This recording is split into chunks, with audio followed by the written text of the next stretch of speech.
सावरकर साहेब अध्यक्ष महोदय अरे अध्यक्ष महोदय, सन्मान्य भुसे साहेब आपले सिनियर मंत्री आहेत. अख्खी विधानसभेची जी व्यवस्था आहे ते हायजॅक करणं, सबोटेज करण्याचा प्रकार आहे. बाहेर विधिमंडळाच्या या लॉबीच्या बाहेर लोक चर्चा करून राहिले. तो कॉन्ट्रॅक्टर 5 कोटी घेऊन फिरून राहिला, 2 कोटी घेऊन फिरून राहिला. तो कोण सिंचक संचालक काय तो सांगवी. आणि म्हणून या विषयामध्ये कठोर कारवाई जर नाही केली आज अरे एक मिनिट बोलू दे ना. एक मिनिट अध्यक्ष महोदय, वृत्तपत्रापासून तर सामाजिक क्षेत्रामध्ये बावनकुळे साहेब आपल्याला अध्यक्षांमार्फत सांगतो, आमदारांबद्दल काय चित्र चाललं की पैसे घेऊन आम्ही प्रश्न लावतो, पैसे घेऊन प्रश्न मागे घेतो. एखादी घटना घडते, 288 लोकांना प्रश्नचिन्ह निर्माण होऊन राहिलं. आणि म्हणून माननीय मंत्री महोदय, याच्यावर कडक कारवाई अपेक्षित आहे आणि ती झाली पाहिजे. कैलास पाटील बोला. निलंबन करा. अध्यक्ष महोदय, बिलकुल कोणालाही पाठीशी घालण्याचा विषय निर्माण होत नाही. मी सांगितलं की आठवड्याभराच्या आत चौकशी करून त्या ठिकाणी कठोर कारवाई केली जाईल. आणि अध्यक्ष महोदय, SIT चौकशीमध्ये पण आपण जे जे मुद्दे उपस्थित केलेले आहेत त्या सर्व मुद्द्यांचा त्या ठिकाणी समावेश केला जाईल. बोला. अध्यक्ष महोदय, मी आपल्या माध्यमातून माननीय मंत्री महोदयांचं मनापासून अभिनंदन करतो. मंत्री महोदयांना शुभेच्छा देतो की ज्या दिवसापासून शिक्षण मंत्री म्हणून त्यांनी या महाराष्ट्र राज्याचा चार्ज घेतला त्या दिवसापासून या महाराष्ट्रातल्या खासगी संस्था चालकांच्या बोगस भरतीची धडकी भरलेली आहे. त्याच्यामुळे मी माननीय मंत्री महोदयांचं अभिनंदन करतो. पण हे अभिनंदन करत असताना या निमित्तानं मी विनंती करतो की 2020 मध्ये मी अशाच पद्धतीने बोगस शिक्षकांचा प्रश्न या ठिकाणी उचलला. सन्माननीय पटोले साहेब अध्यक्ष असताना आणि वर्षाताई गायकवाड ह्या शिक्षण मंत्री असताना या ठिकाणी ज्यांनी बोगस शालार्थ आयडिया दिल्या असे उपसंचालक बच्छावला सभागृहामध्ये या ठिकाणी निलंबित केलं गेलं. अध्यक्ष महोदय, हे निलंबित केलं गेलं, पण त्याच दिवशी असे आदेश अध्यक्षांनी दिले की संबंधित गुन्हेगारांवर गुन्हा दाखल झाला पाहिजे. अध्यक्ष महोदय, गुन्हा दाखल झाला आणि 1 महिन्याच्या आत असं काय झालं की त्या गुन्हेगारांना 169 प्रमाणे मोकळं केलं गेलं. मग त्या ठिकाणी अध्यक्षांनी चुकीची कारवाई केली होती. आम्ही त्या उपसंचालकावर चुकीचा आरोप केला होता.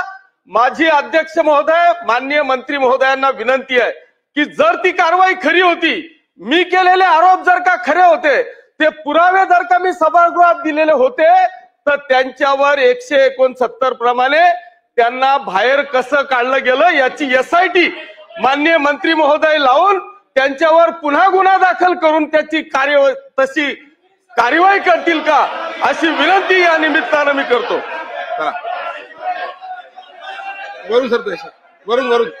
वरून अध्यक्ष महोदय, हा जो शालार्थ आयडीचा विषय आहे, आज जरी हा मुंबईचा विषय आला असला तरी असा शालार्थ फेक आयडीचा विषय आणि त्याच्या माध्यमातून खोटी भरती ही नागपूरमध्ये झाली आहे, ही भंडाऱ्यात झाली आहे. माझी शिक्षण मंत्र्यांना विनंती आहे की केवळ मुंबईचाच विषय चर्चेला आलाय. यापूर्वी SIT नागपूरबद्दल स्थापन झाली आहे, भंडाऱ्याबद्दल स्थापन झाली आहे. हे 3 जिल्ह्याचं बाहेर आलेलं आहे. अध्यक्ष महोदय, सर्व पक्षीय आमदार इकडे उभे आहेत. मंत्री महोदय, माझी आपल्याला विनंती आहे, EOW, Mumbai police, Maharashtra police या सगळ्यांचे एकत्रित पथक बनवा आणि महाराष्ट्रातल्या सगळ्या 36 जिल्ह्यांमध्ये कुठे कुठे शालार्थ आयडीच्या मार्फत जर अशी खोटी भरती झाली आहे का, मला अजून दोन प्रश्न अजून एक प्रश्न द्या. मंत्री महोदय बोला. राज्यव्यापी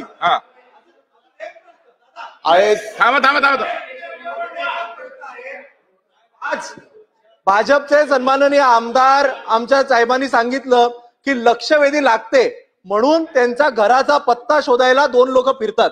अध्यक्ष महोदय, ही अतिशय गंभीर बाब आहे. शिक्षण मंत्री यावर केवळ कारवाई करून चालणार नाही, आज सभागृहामध्ये गृहराज्यमंत्री उपस्थित आहेत. माझी गृहराज्यमंत्र्यांना आपल्या मार्फत ही विनंती आहे की आजच्या आज याची चौकशी झाली पाहिजे. ओके. विधानसभा सदस्यांच्या मागे लक्षवेधी लागते, प्रश्न लागतात. म्हणून जर कोणी धमकी देत असेल तर अध्यक्ष म्हणून ही तुमची जबाबदारी आहे. अध्यक्ष महोदय, तुम्ही आमचे पालक आहात. आम्ही प्रश्न विचारतो, लक्षवेधी विचारतो, महाराष्ट्राच्या जनतेकरता विचारतो. कोणाची एवढी हिंमत होते की सत्ताधारी आमदाराचा घरचा पत्ता काढला जातो? आणि म्हणून आपण आजच्या आज गृहराज्यमंत्र्यांना हे आदेश द्यावे अशी माझी आपल्याद्वारे विनंती. चला, सन्माननीय मंत्री महोदय, सन्माननीय मंत्री महोदय,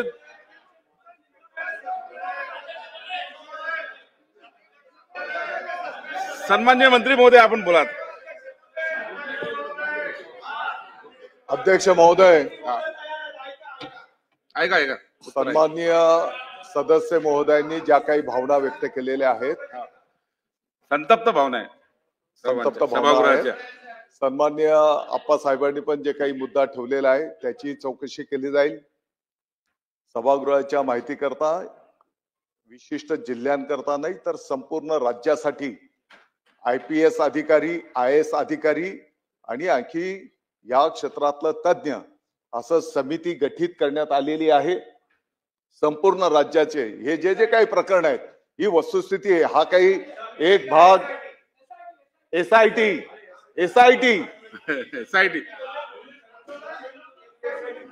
IAS अधिकारी, IPS अधिकारी आणि त्यांच्यासोबत या क्षेत्रातला आणखी वरिष्ठ तज्ञ यांचं SIT गठीत करून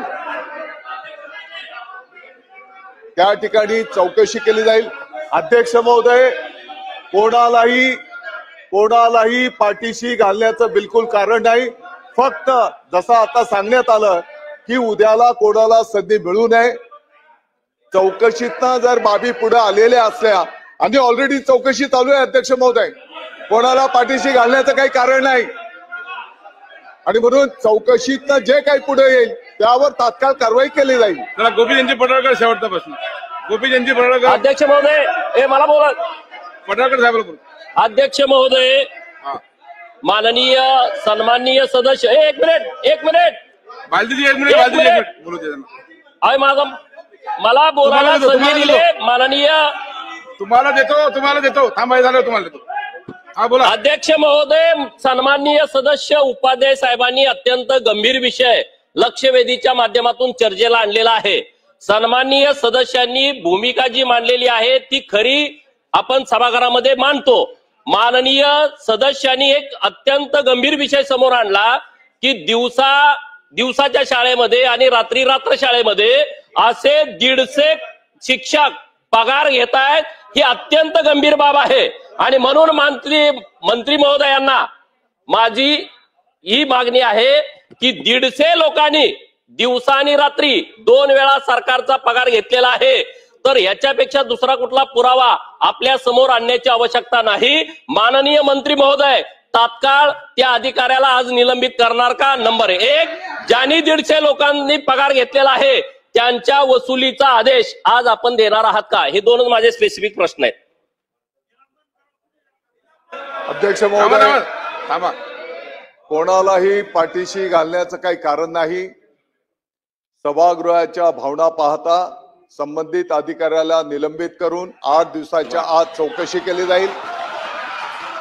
त्या चौकशीतनं जे काही अहवाल पुढे येईल त्याप्रमाणे पुढची कारवाई केली जाईल. चला पुढे. नाही झालं. आता हे बघा मंत्री महोदयांनी रत्नागिरी 24 न्यूज चॅनलला आताच सबस्क्राईब करा आणि शेअर करायला विसरू नका.